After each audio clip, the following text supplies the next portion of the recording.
জামাতের আমির আবার এক পর্যায়ে বলেছেন যে একটু সহযোগিতা করা দরকার আছে। অর্থাৎ তিন কিসিমের কথা এখানে। সহযোগিতা কাকে? আমেরিকাকে নাকি বিএনপিকে? সরকারের বিভিন্ন আন্তর্জাতিক বা বিদেশি যে চুক্তিগুলো করে এগুলোর বিষয়ে একটু পাশে দাঁড়ানো দরকার আছে। ধন্যবাদ। আমি মুস্তাফা কামালের কাছে একটু যেতে চাই। মুস্তাফা কামাল, মঞ্জুলাম পান্না বলছিলেন যে শেখ হাসিনাই সত্য বলেছিলেন, কিন্তু আমার প্রশ্ন হলো সেই দিন যদি যিনি যে আশঙ্কার কথা বলেছিলেন শেখ হাসিনা, যে যুক্তরাষ্ট্রে চেয়েছিল যদি আমি দিতে পারতাম আমি ক্ষমতায় থাকতাম, তিনি আসলে নিজে থেকে আসলে কি এটিকে অ্যাভয়েড করেছেন নাকি ভারতে কোনো চাপ ছিল এই চুক্তি যেন মেনে না হয়? জি, ধন্যবাদ আপনাকে। রাজনীতি এতই এক নিষ্ঠুর জিনিস, যেটা আপনার কাছে আশঙ্কা, আমি যদি আপনার বিপক্ষ হই আমার কাছে ওটা হচ্ছে ব্যাপক সম্ভাবনার বিষয়। অর্থাৎ আপনার জন্য যেটা দুর্যোগ, আমার জন্য সেটা ভীষণ সুযোগ।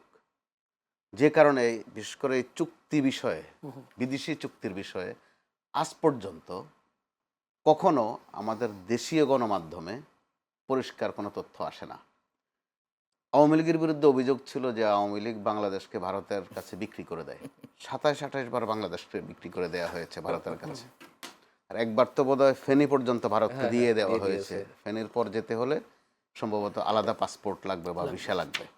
তো রাজনীতির এই কথাগুলো তারা আমাদেরকে এমনভাবে রপ্ত করে দেন, আমরা এই নিয়ে বেশ ব্যস্ত থাকি। তো ঠিক আছে, ব্যস্ত থেকেছি, আমাদের দীর্ঘদিনের চর্চা অভ্যাস। এত বড় একটা বিপ্লব না হোক, একটা গণ আন্দোলন হয়ে গেল ২৪-এ। এরপর তো অন্তত যার যার জায়গা থেকে একটা আলোচনাও ছিল যে একটু পরিষ্কার করা, কিন্তু আমরা দেখলাম পুরনো কালচার। এবারও কিন্তু চুক্তির বিষয়ে লুকোচুরি লুকোচুরি গল্প করলেন ডক্টর ইউনূস সরকার।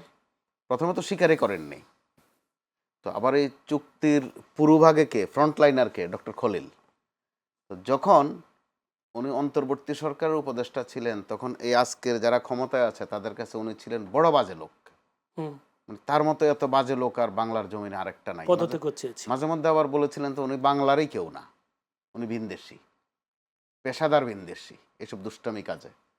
তো ওই লোকে যখন আবার পররাষ্ট্রমন্ত্রী এখন, অর্থাৎ আমাদের রাজনীতিবিদরা কখন কাকে কোনটা খাওয়ান বা হজম করতেও বাধ্য করেন, আসলে এগুলো একটা সময় পর্যন্ত হজম হয় না।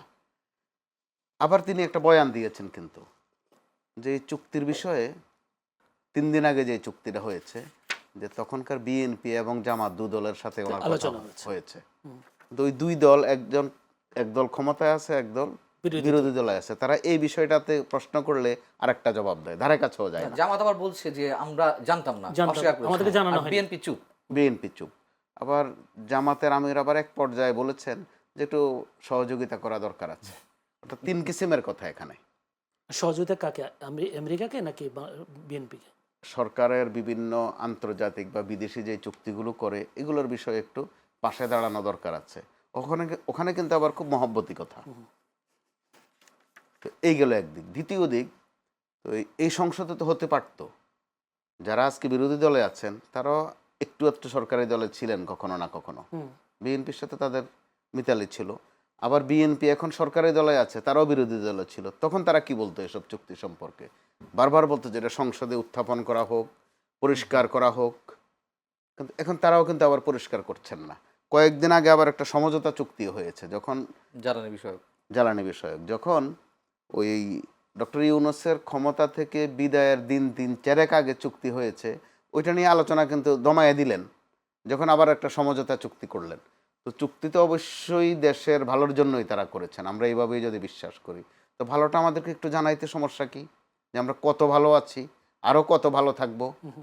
কিন্তু এটা সিলসিলার মতো অথবা রেওয়াজের মতো, যে ক্ষমতার চেয়ারটাতে বসে গেলে আগের কথাটুকু আর মনে থাকে না।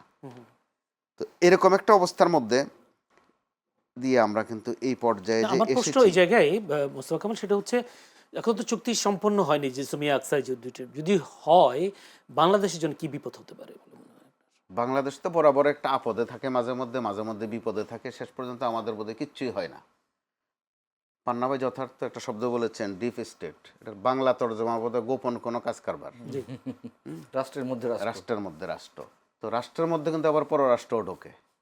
তো সেটা আমরা দেখেছি সেই ৭১-এ। আপনি যদি ধরেন ৭১-এ তো আমরা নিজেরা ভাগ হলাম, এক দেশের মধ্যে দুই ভাগ হলাম, একেবারে ডিপ বিষয়, নিজেরা।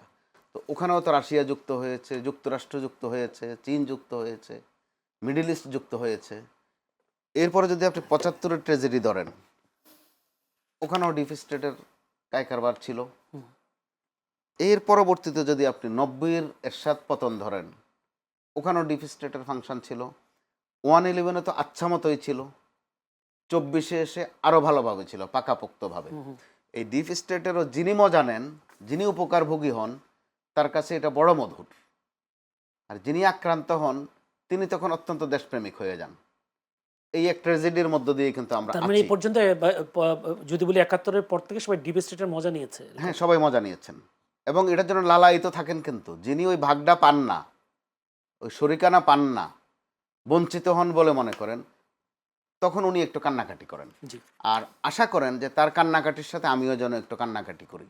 ডিপ স্টেটের যে মজা, ছানা মাখন সন্দেশ, এটা খাইতে তো চান আপনি।